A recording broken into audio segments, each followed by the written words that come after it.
Thank you for tuning in to another episode of Outside the Box. I'm your host, Onney, the CEO, and I have a super producer in the building. So I need you guys to buckle up your seatbelts because you're now plugged in, tuned in, tapped in to Outside the Box.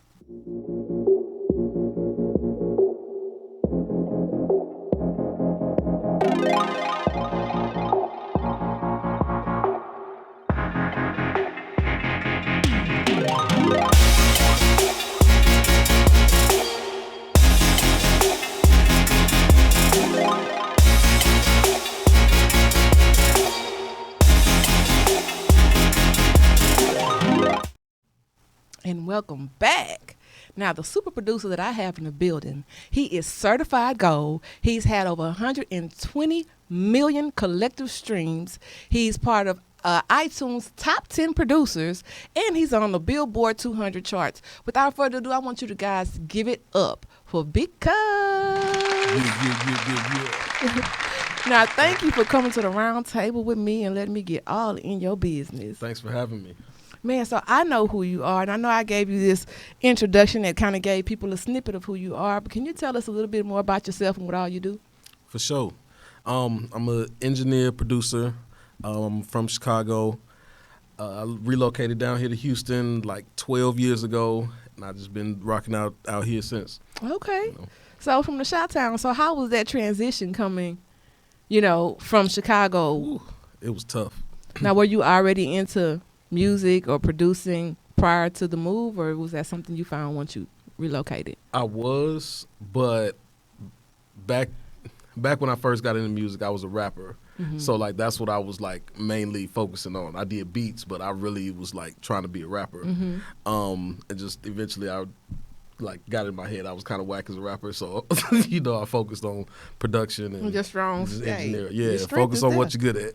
And speaking of that, I mean, you are now everywhere. You on everybody. I did my research and I was like, wait a minute, Bigg Cuz, hold up. I'm proud of you. I just want to put that out there that I'm proud of you because I mean you on everybody's stuff. So I don't think you damn sure aren't slept on because the numbers don't lie. For sure. I mean, you certified gold. So how does that feel being a super producer? Well, I wouldn't consider myself a super producer, but I appreciate it for sure. I feel like only because I know other producers that, like even just some of the homies is like really killing it right now. Not saying I'm not doing my thing, but just, I got a little work to do, to get that super producer tag. But as far as like, I don't know, I think I'm popping a little bit. So, since things been like running a little bit, like, I don't know, it's been cool. Like it's a little more attention, the ticket went up a little bit, but, otherwise that's what it's I supposed feel to like do. I'm the same guy. Now, your gift's supposed to make room for you. For sure. If you don't give yourself a raise, you're not going to go nowhere. Bars. You know what I'm saying? I'm just putting it out there. I'm just saying. Y'all catch that. Don't catch it late. Not catch it great. Now, what was your aha moment that made you get into production for other people? That's a good question. Probably, I guess the first song that I had that really just like jumped off. Which one was that? With He Be Like by KenTheMan. Like that was the first song that I ever like that mixed or recorded or anything, like any, that I had something to do with that really like just took off and was really like doing some damage. So it's like, that was just kind of crazy to see something that, you sat in the room and cooked up and you put it out and like it takes off and like everybody likes it. So it's like, that's kind of surreal just because, as an artist or a musician or producer, whoever, like your whole thing is like, I want to be heard. I want to make songs and, put them out there to the world for them to hear it. Mm-hmm. So it's like when they hear it and they're receptive to it and they like it and they got it in their rotation and in their playlist and all of that, like it's crazy, Now, once you started seeing success in creating tracks for other people, how did that change the course of your decisions as far as your career in production? So for the most part, throughout my career, I've really been focusing as being like an engineer. So like that was what, that's what I put first. Like that's my best foot forward. Like hey, I'm an engineer, because I know like that's my thing. I'm good at it. Like I can compete with whoever on it. So like that's what I was focusing on. So once I started working with Ken and, we had some success with, some of the stuff that I was producing for, like I started getting different kinds of phone calls, I started getting into different kinds of rooms. So it's like, okay, well, let me, kind of focus on this, it's because being an engineer is live, it's cool. But like, I don't know, it's a different kind of bag when you're a producer and you doing numbers, like, it's different. Now, who are some of the artists that you had the opportunity to work with? So like the biggest artists people know me for working with, obviously, is Mo3, KenTheMan, OTB Fastlane is what a lot of people know me for working with. T.O.D, they're a group that I produce for real heavy. Bad Kab, Snootie Wild, like it's a long list. The list goes on. Yeah. Man, hats off to you. And that's not even just, clout chasing, naming the big names. But, that's just, some of the people that I'm close to that I was working with, that I feel like I played a larger role in, so those are like, some of my favorite people to work with. Now, as you started to gravitate from being a rapper to being a producer, and now you're in tune with your gift because people are coming to you, they're seeking you out. For sure. What were some of those tough lessons that you had to learn in that transition? Tough lessons is that like all money ain't good money. Sometimes Shalom. Sometimes like you want to, especially when you broke, like doing music, like you can for sure be broke. Like, so it's like, you want to chase every dollar, but sometimes, every situation ain't a good situation. Every, paycheck ain't, the paycheck that you necessarily want. And, it's easy to say that like once you already got like some money coming in or whatever, and you ain't like really hurting for nothing, but like when you like really hurting, right? Even then, like you can't take every it bag. off. Yeah. So you recently wrapped up Shottaz Forever with Mo3, another late artist that was on the rise. Now, can you give us a little background on some of the projects that you worked on with him, and what that looked like? Because I know you're still releasing a project for him, correct? For sure. And so, what is that like? Being right there at the precipice of releasing something so monumental, and then knowing that he's no longer here. Well, for one, I'm really excited about it.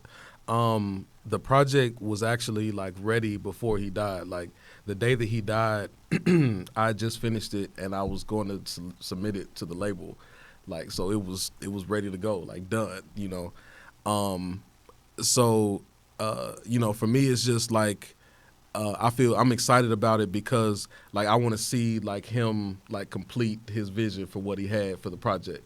Like when 3 was working on this project, his goal, like he wanted to change his life. He wanted to get to that next level, and like I feel like he did that, like he got his first gold record, like regardless of had he died or not, like that song was gonna do numbers. Like it was doing numbers before he passed. Right. So it's like it's just good to see that like, his work that he was working on before he died, gets to get out there, like, and I think it's gonna do crazy numbers.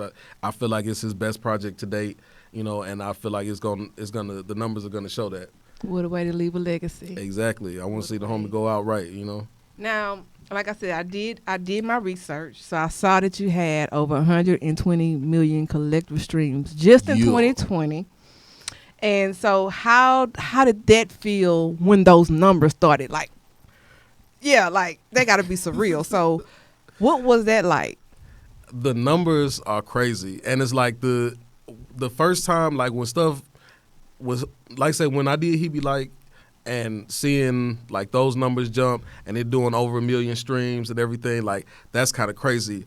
But then like doing a project, like the first project I did with Mo3 did 50 million streams in a month. And it's just like, dude, that is crazy. Like, do you know how many streams that is? Right. You know how many people have to be listening to your stuff to get 50 M's? Like, it's like, like mind blowing. You know, Broken Love. Last time I checked, I think it had like 68 million streams, and that was just on YouTube. That's not even facts. You know, that's not even on all the other platforms. So, and that's only the one with him and Kevin Gates. Like he released the song earlier, like with just him on it, and it did crazy numbers. Yeah. So like, yeah, that was just it's crazy. So you have a talent, you know, Thank because you. anybody knows like you have talent, but the track is what brings everything. It's like the color to the art. For sure. Yeah. And like especially like with that song, like I was the mix engineer on it, so you know I also like recorded and everything. So it's like, for one, I want to like normalize like, you know, let's give the engineers their credit because songs don't sound the same before and after. Right. You know, like the engineer really does bring something to the table, and sometimes they get overlooked because their names aren't, you know, on the forefront. You know, so, you know, I want to normalize that. Like, just, you know, shout out to all the engineers out there. Yeah, shout out to all the engineers, definitely, because they don't get their credit. Definitely. But today we gonna shine some light on you. Yeah, appreciate it. So let's take a look at some of your projects that you have. You know, we just got through talking about Shottaz, Forever with Mo3, and now is that one is already out, correct? No, Shottaz is set to drop next month. Okay, so March this month. This month. Yeah, this month. Essentially. Yeah. So y'all keep a lookout for Shottaz, and then you know we have a few more. You have one that you put out by KenTheMan as well. For sure. And shout out to KenTheMan, because for the 304s, like, for one, we sat down to do a project in quarantine. Like, let's just, you know, cook something up. We did it in a couple of months. We put it out. And when I tell you, like, that's probably the most important project in my catalog, you know, it's very close to my heart, you know, and just some of the accolades that we were able to achieve, like, from that project. You know, and I really like, I don't know, I feel like I do a lot with every project that I work on, but on that one, like, I really, like, feel like I had a heavy hand on that, like, as far as, like, you know, what I brought to it. You know, I did, like, 7 out of 10 of the beats on there, so it's like I'm all over that thing. All over that thing. Yeah. And then you have the Everybody remix, the Kevin Gates Mo3. Broken Love. The Broken Love, that's the one that we were just talking about that had the over 60 million gold. views. That's certified gold. 500,000 units sold. And then not the Everybody streams, remix units. with Lil Boosie, that did numbers too. For sure. It did numbers too. And then you have the Erica Banks Before Christmas, the EP. You did that one for her. For now, sure. She's Shout another out to artist. Erica. Shout out to Erica. You know, we need you on Outside the Box. Just gonna put that plug out there. Shout out to Erica. Shout out to Sergeant J. He's the one that produced the Bust It, the beat for Bust It. That's both of them. They the homies. You know, so it's like I love seeing like the homies like get theirs and they winning right now. Yeah. They big winning. Big winning. Yeah. So shout out to them. Showing out. Now this Xmas Pornhub soundtrack. Yeah. Tell me about that. That's interesting. Man, shout out to Pornhub. Shout out. So like, you know, I be on Clubhouse and everything. I got that on my bio. People ask me about the Pornhub placement more than anything else on my bio. It's just one of those websites. Everybody knows it. Your mama know it. Your grandma might know it. Like, so like it stands out, you know, for people. But yeah, they did a Christmas album and they reached out to Ken to do a song for it. I don't know a lot about Pornhub, but from what I know about Pornhub, album and Pornhub just didn't seem like it went in the same box, but exactly. I guess. And the fact that it's a Christmas album. Yeah. It's weird, like, because that's not what you expected from it.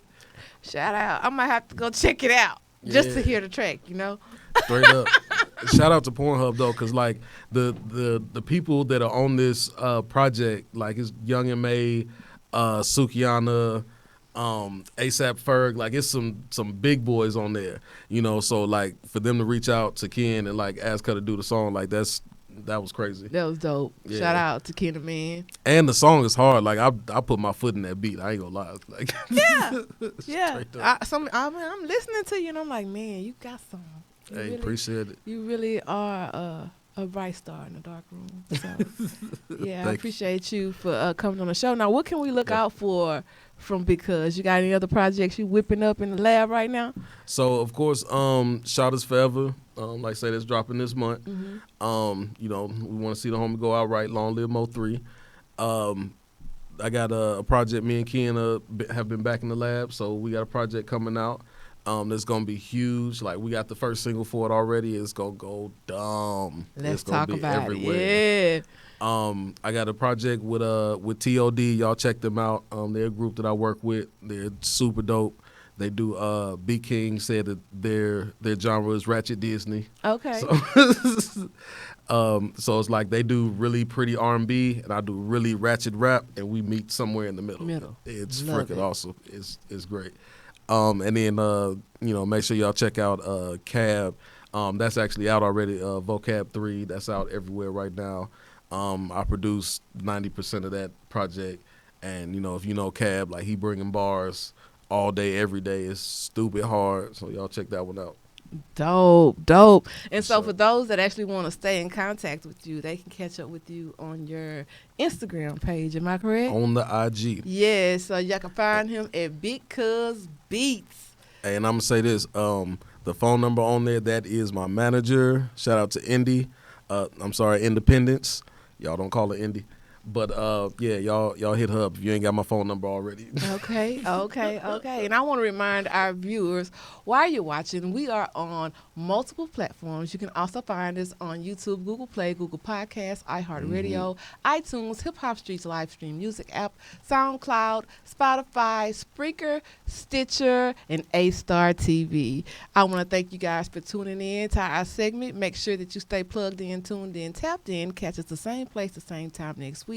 And I want to thank you for coming on Outside the Box and letting me get all in your business. And you just keep on going and keep on growing. And maybe we can have you back, talk about some more projects. I would love to be back. This is definitely one of my favorite interviews. Oh, man, I'm honored. Sure. I'm definitely honored to have you. I really am. And just your humble, you know, you're so humble in your spirit. You just have you just feel like home.